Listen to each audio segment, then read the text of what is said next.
जीवन में आप अगर कुछ करना चाहते हो तो सबसे ज़्यादा ज़रूरी है आपको संयमित होकर रहना, अपने डेली लाइफ को एक रूटीन का रूप देना और नियमित पढ़ाई करना।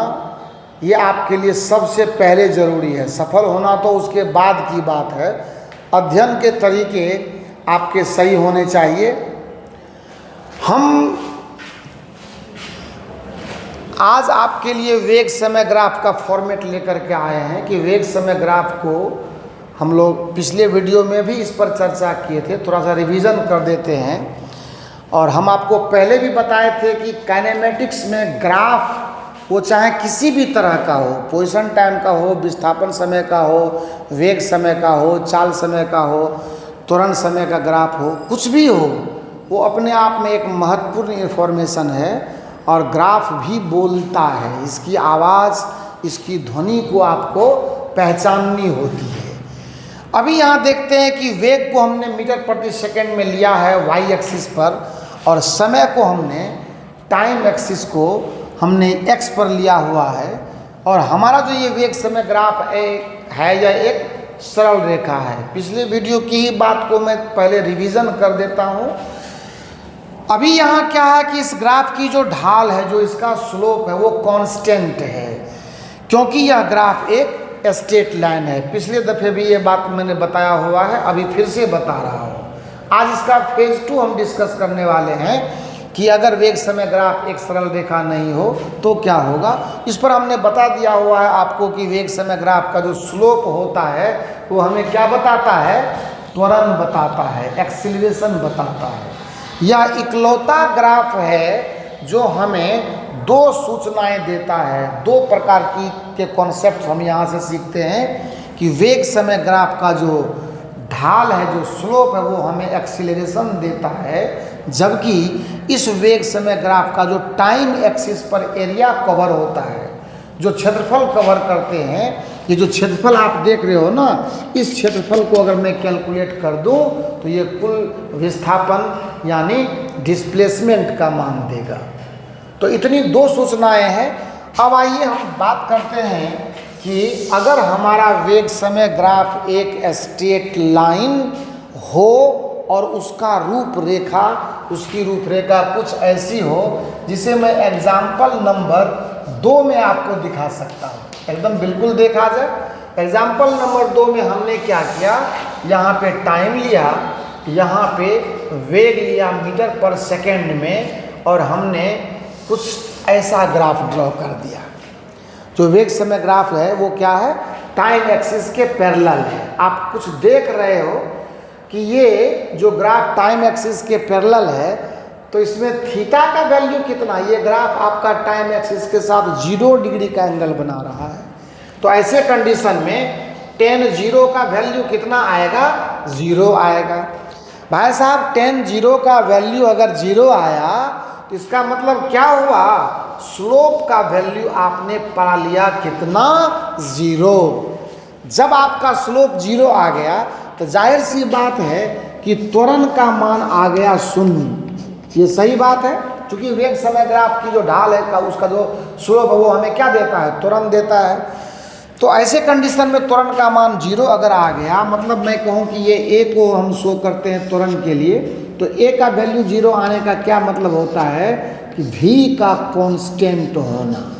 तो अगर आप सवाल में या किसी परिस्थितियों में कोई ये कहते हुए पाया गया या कहीं पे ये लाइन लिखी हुई आपको दिखाई दे कि अगर कोई पार्टिकल 0 एक्सीलरेशन के साथ मोशन कर रहा है तो इसका मतलब भी क्या है, उसका कांस्टेंट है, यानी एक समान वेग से वो वस्तु गति कर रही है, उसके वेग में कोई भी त्वरण नहीं है। सो अगर टाइम एक्सिस के पैरेलल हो आपका ग्राफ तो वो कांस्टेंट एक्सीलरेशन को शो करता है, और कांस्टेंट वेलोसिटी को शो करता है, मतलब 0 एक्सीलरेशन को शो करता है, क्योंकि स्लोप उसका 0 होता है।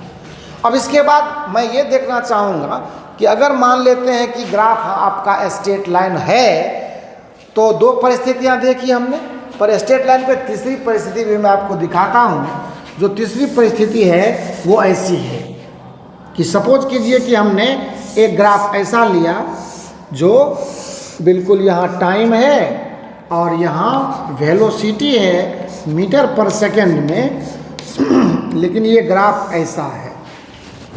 यह भी स्ट्रेट लाइन है ग्राफ, लेकिन अगर ध्यान से देखा जाए तो ये असंभव है। ऐसा संभव ही नहीं है कि कोई ग्राफ ऐसा हो, असंभव, यानी ये इम्पॉसिबल है। अगर कोई हमसे पूछता है कि इस ग्राफ के विषय में आप अपना आइडियोलॉजी दीजिए, तो मैं क्या बताऊंगा, अरे भाई साहब टाइम आपका t0 पे स्टॉप कर गया है, टाइम नहीं बढ़ रहा है और पार्टिकल का वेलोसिटी लगातार इंक्रीज कर रहा है। टाइम कभी रुकता नहीं है, समय कभी स्टॉप नहीं होता, इसीलिए यह ग्राफ इम्पॉसिबल है, ये संभव नहीं है।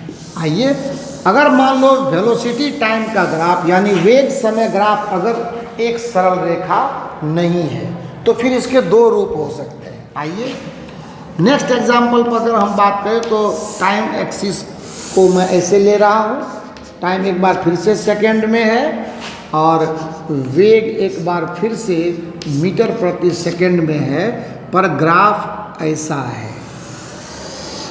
हमने विस्थापन समय ग्राफ में भी ऐसी रूपरेखा देखी, देखते हैं बिल्कुल मिलती जुलती हुई बात है, लेकिन वहाँ कुछ और सीखते थे, यहाँ कुछ और सीख रहे हैं। मेहनत नहीं करोगे तो इसी तरह से सब्जेक्ट आपके सामने से निकलता चला जाएगा, चीज़ें वही पढ़ाई जाती है, पढ़ने वाले कितने सिंसियर हैं इस पर निर्भर करता है कि आपका सब्जेक्ट कितना बेहतर तैयार होगा, है ना। किताब में एक ही बातें लिखी होती है, पर ये सिखाने वाले का अपना मोल होता है कि आपको कितना अच्छे तरीके से सब्जेक्ट को वो डिलीवर कर सकता है। आइए देखते हैं, यहाँ पर हमने ये इंक्रीजिंग कंडीशन को दिखाया है। यहाँ पे मान लो ए पॉइंट लिया, बी लिया, सी लिया, डी लिया, चूँकि ग्राफ स्ट्रेट लाइन नहीं है तो हर पॉइंट पर तो स्लोप चेंज करेगा।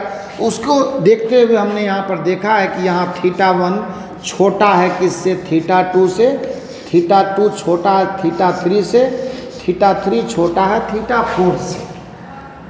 अब क्या करते हैं, इसमें 10 वैल्यू लगाते हैं, इसीलिए लिखते हैं कि 10 θ1 एकदम आराम से समझने का है, कोई हड़बड़ी नहीं है। कॉन्सेप्ट आपके दिमाग पर आना चाहिए, क्योंकि लाइफ उसी से बनेगा, सब्जेक्ट उसी से तैयार होगा, और ये फिजिक्स है, कभी इससे खेलना नहीं चाहिए।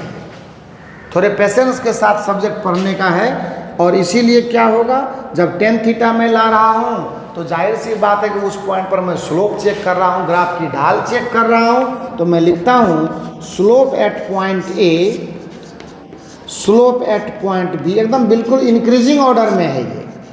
आप अगर ध्यान से देखें, ये इंक्रीजिंग ऑर्डर में बढ़ते हुए क्रम में है। ये स्लोप एट पॉइंट सी की कहानी है और ये स्लोप एट पॉइंट डी की कहानी है, एकदम स्लोप एट पॉइंट डी की कहानी है।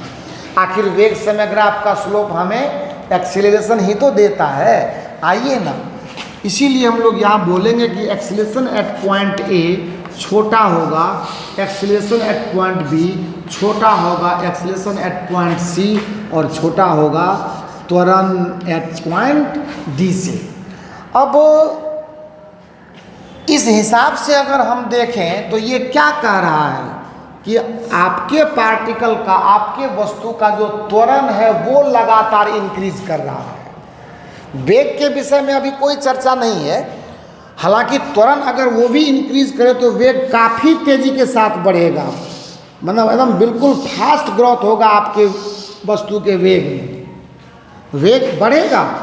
त्वरण एक समान नहीं है, त्वरण एक समान नहीं है, तो वेग तो फिर भी बढ़ेगा। और एक समान नहीं होने का कंडीशन ये है कि त्वरण भी लगातार इंक्रीज कर रहा है, तब तो वस्तु के वेग में काफ़ी तेज़ी के साथ वृद्धि होगी ना, और वो होगी ही होगी। इसका मतलब है ये आरोही क्रम में है, यानी त्वरण ही आपका इंक्रीजिंग ऑर्डर में है। अतः वस्तु और समान त्वरण के साथ गति कर रही है, एकदम स्पष्ट, इसमें कोई दिक्कत वाली बात नहीं है, एकदम ये नेचुरल फिजिक्स पढ़ रहे हैं हम लोग। आपने ये ऑब्जर्व किया होगा कि जितने वीडियोस डाले जा रहे हैं उसमें कोई एक्स्ट्रा बात हम नहीं करते हैं, थोड़ी बात करते हैं पर जेन्युइन बात करते हैं। जो एक्चुअली सब्जेक्ट की बात होती है वो हम करते हैं।